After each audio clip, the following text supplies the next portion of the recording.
neste domingo contra o Ceará, não terem detectado uma contusão muscular.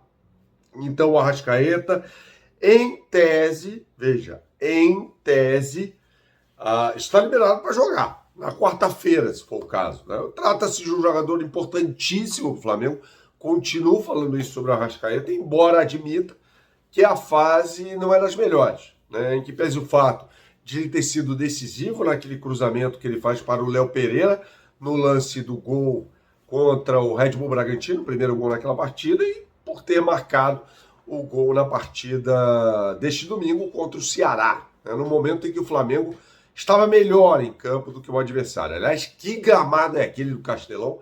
Isso tinha que ser proibido. Tá? Mas retomando o que interessa, de fato, todo mundo, evidentemente, ficou preocupado quando viu aquela lesão do Arrascaeta, não só a lesão, mas o fato de ele ter saído de campo no intervalo do jogo, né? E entrou o Saul, que entrou muito mal, diga-se de passagem. Então, é uma notícia muito promissora para o Flamengo esta, com um elenco claramente, visivelmente, caindo aos pedaços fisicamente. Isso é muito importante. O Flamengo chega a uma fase determinante da temporada com seus jogadores, muitos deles se arrastando em campo, né? E aí, claro que o Arrascaeta faz parte desse contexto, tá? Eu vou falar mais sobre isso nesse vídeo, retomando o assunto principal deste vídeo, que é a questão do Arrascaeta. Mesmo ele tendo uma sombra neste momento, ele é mais jogador do que o Carrascal. Eu não tenho dúvida disso, tá? A gente vai falar mais sobre Carrascal, que foi apresentado nesta segunda-feira no Flamengo, tá? Mas eu acho uma notícia muito boa, muito boa. O Arrascaeta, repito, embora não esteja vivendo a melhor fase dele com a camisa do Flamengo, embora em termos de jogo propriamente dito, fisicamente ele está rendendo mais do que nas últimas 2 temporadas, né? Que ele conviveu ali com problemas físicos, tal, inerentes à condição dele, né? O Arrascaeta é um jogador frágil fisicamente, e nessa temporada não está sendo, não. Tá? A gente pode cobrar o Arrascaeta, desempenho do Arrascaeta, com a bola no pé, né? Isso aí é até estranho ver algumas decisões do Arrascaeta nas partidas, tá? Mas em termos técnicos, a gente sabe que ele faz a diferença a qualquer momento devido à condição que ele tem. Técnica, isso é indiscutível. E aí o Carrascal entra na conversa, né? Eu tenho debatido muito nas mais diversas tribunas em que eu atuo, particularmente no Band Esportes, esse tema, sobre valor versus capacidade de entrega, né? Então eu bato na tecla aqui de que o Samuel Lino saiu barato do Flamengo. Saiu barato, tá? E aí a gente tem que falar sobre o Carrascal. E aqui ninguém vai enganar vocês, tá? Porque é muito fácil entrar em estado de euforia com a chegada de um reforço, né? Só que o Carrascal, eu acompanhei muito o Carrascal no River Plate e aí na seleção colombiana, né? Ele geralmente na seleção colombiana reserva, geralmente não, ele é sempre reserva e entra ali nos lugares ou de John Arias, que executa uma função diferente em relação àquela que ele mostrava no Fluminense da seleção cafeteira, ou do James Rodrigues, que é intocável na seleção da Colômbia. É estranho isso, né? Porque em clubes ele não rende e na seleção ele acaba rendendo.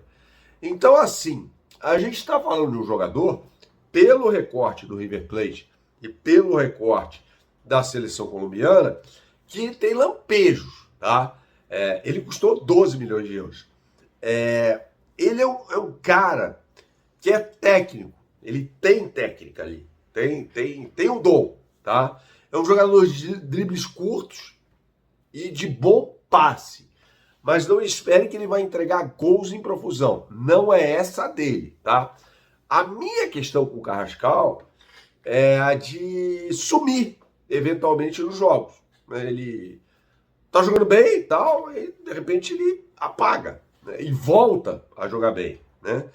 Então, assim, o Carrascal é um jogador, para falar o português bem claro aqui, por vezes, irregular. Irregular. Né? Aqui no futebol brasileiro, pode ser, eu não vou ser definitiva em relação a isso, eu não sou profeta, que ele sobre. Pode acontecer. Ainda mais, e aí eu quero fazer uma outra reflexão, e você diga o que pensa, tendo como concorrente um jogador que é ídolo do Flamengo e mais jogador do que ele, Carrascal, que é o Arrascaeta, tá? Então ele vai ter um espelho. Muito cara que é competitivo e jogador profissional em qualquer esporte, geralmente ele fala, eu quero ser melhor do que esse cara aqui.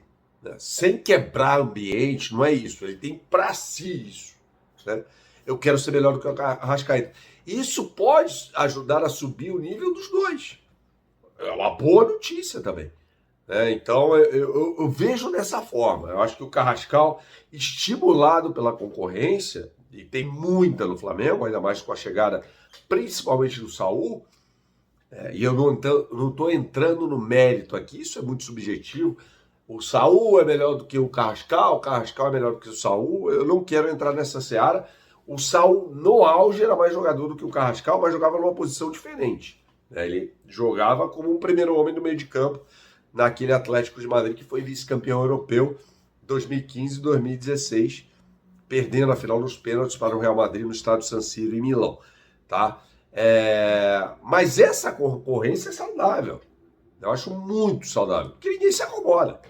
Né? E eu acho que o Arrascaeta, até inconscientemente durante um tempo, por não ter uma sombra, ele falou, eu sou titular disso aqui e pronto, acabou. E de fato, ele, nas condições ideais físicas e técnicas, e sobre a técnica a gente não discute, ele é um jogador fundamental, cara. Ele é titular do time do Flamengo.